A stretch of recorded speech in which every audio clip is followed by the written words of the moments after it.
SPT tahunan pribadi kita bisa kita lapor hanya dalam waktu beberapa menit dan hasilnya nihil. Dan tentunya kita tidak perlu lagi mengantri di kantor pajak terdekat. Assalamualaikum warahmatullahi wabarakatuh. Berjumpa lagi dengan saya di channel Angel One. Pada kesempatan ini saya ingin berbagi cara lapor SPT tahunan pribadi secara online dengan mudah dan cepat. Tapi sebelum lanjut saya peruntukkan untuk teman-teman pengunjung baru, maka mohon membantu like dan subscribe channel saya ini.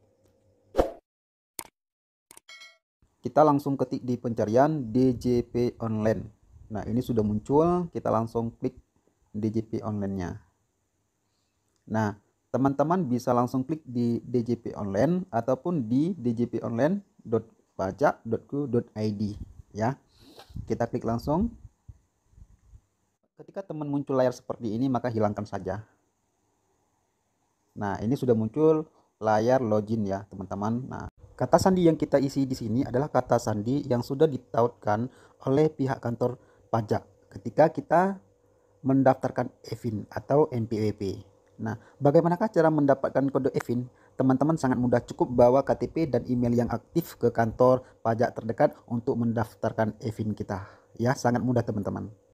Selanjutnya langsung kita login dengan mengisi nomor NPWP. Nah, saya kan sudah save nomor NPWP di sini. Hanya saja saya perlu mengisi ulang kata sandinya supaya tidak salah ya teman-teman.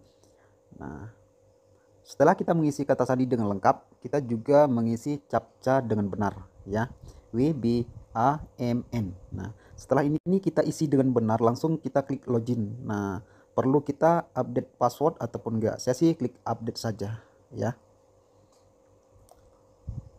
Nah, lalu muncullah layar seperti ini, yaitu ada kartu NPWP kita ya, yang sama seperti halnya yang sudah dicetak oleh kantor pajak. Kita perlu mengecek dulu profil kita. Tak kala ada yang mau kita robah ya teman-teman, baik itu alamat, email kita dan lain-lain sebagainya. Kita bisa klik di ubah profil. Data kita tidak ada yang mau dirobah, langsung kita klik di lapor SPT. Nah, di sini muncullah yang sebelah kiri e-form dan sebelah kanan e-filing. Kita klik di e-filing.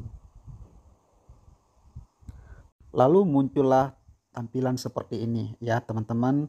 Nah, saya di sini update pelaporan pajak itu di tahun 2020. Kenapa tahun 2021 belum terupdate? Maka inilah yang kita mau daftarkan sekarang teman-teman ya. Pajak tahun 2021 itu kita daftar di tahun 2022. Oke. Nah, kita langsung klik di buat SPT. Nah, lalu muncul formulir SPT-nya ya. Yang pertama itu apakah Anda menjalankan usaha atau pekerjaan bebas? Nah, saya di sini kliknya iya. Itu harus kita upload SPT. Terus kalau tidak, maka akan muncul pertanyaan selanjutnya. Saya di sini pilihnya tidak. Untuk item yang kedua, apakah Anda seorang suami atau istri yang menjalankan kewajiban perpajakan terpisah atau pisah harta? Saya pilihnya tidak. Dan muncullah item nomor 3. Apakah penghasilan bruto yang Anda peroleh selama setahun kurang dari 60 juta? Maka saya pilihnya iya. Nah, bruto ini adalah penghasilan kotor. Ya, teman-teman. Nah, yang kita kalikan pendapatan per bulan kita dikali dengan 12 bulan, maka jika seandainya kurang dari 60 juta, maka kita klik iya. Dan selanjutnya kita klik SPT 1770 SS. Oke, setelah kita klik itu muncullah tampilan SPT 1770 SS, isi data formulir di bawah ini. Yang perlu kita isi adalah tahun pajak yang kita bayar sekarang, yaitu tahun 2021 teman-teman ya. Nah, untuk status SPT kita pilih atau klik normal saja.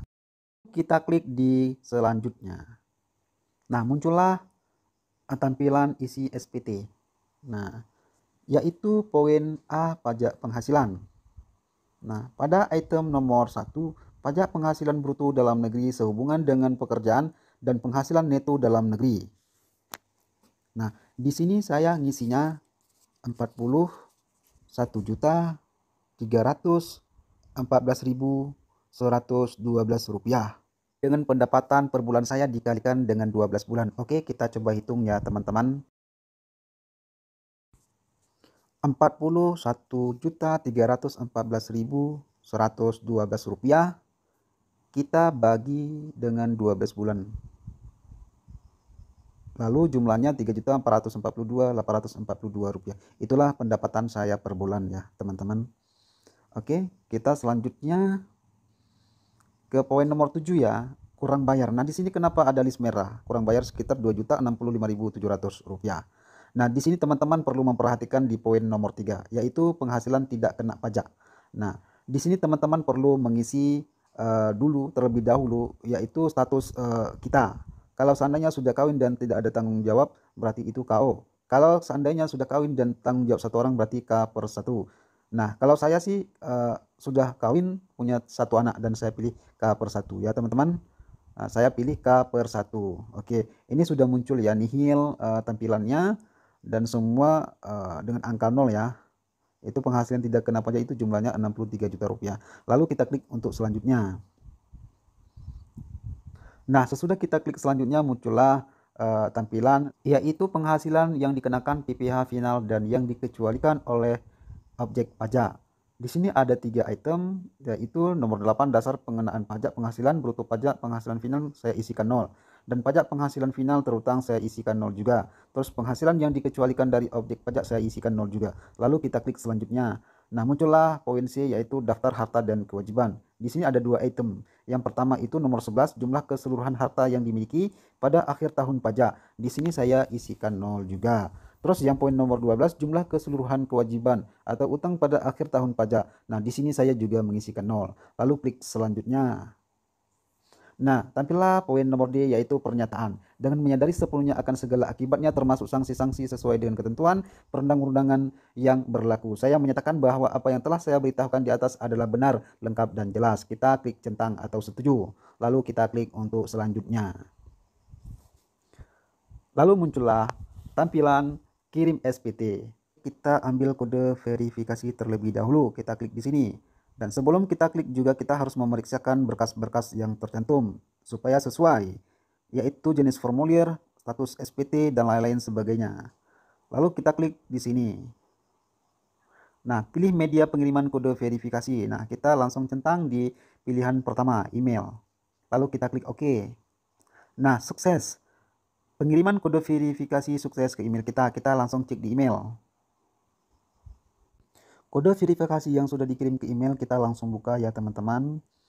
Nah, di sini kita perlu memerhatikan dengan betul dan jeli. Di situ ada kode server ya teman-teman. Kita harus periksa EF ujungnya 10. Kita balik lagi ke email ya.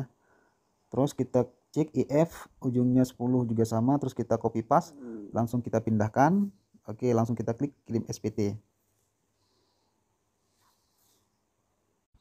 Sesuai dengan info yang masuk, penghasilan Anda di bawah PTKP memang benar ya teman-teman. Nah, selanjutnya kita langsung tutup. Lalu muncul apa respon Anda terhadap layanan ini. Saya klik puas ya, benar ya teman-teman. Nah, oke, saya klik puas. Nah, oke teman-teman, ya laporan SPT tahunan pribadi kita secara online sudah terdaftar ya teman-teman. Benar, ini tahun 2021. Nah, di sini teman-teman bisa lihat di email masuk juga bukti SPT elektronik yang dikirim ke email kita ya. Ini statusnya nihil, oke, sudah kelar ya. Kita bisa juga cek di BPE ya. Kita langsung klik BPE-nya. Nah, di sini juga sama hal seperti yang di email, langsung kita tutup. Oke. Dan ini juga bisa kita save ataupun kita kirim ke email ya, teman-teman. Nah, ini buat data untuk kita simpan saja.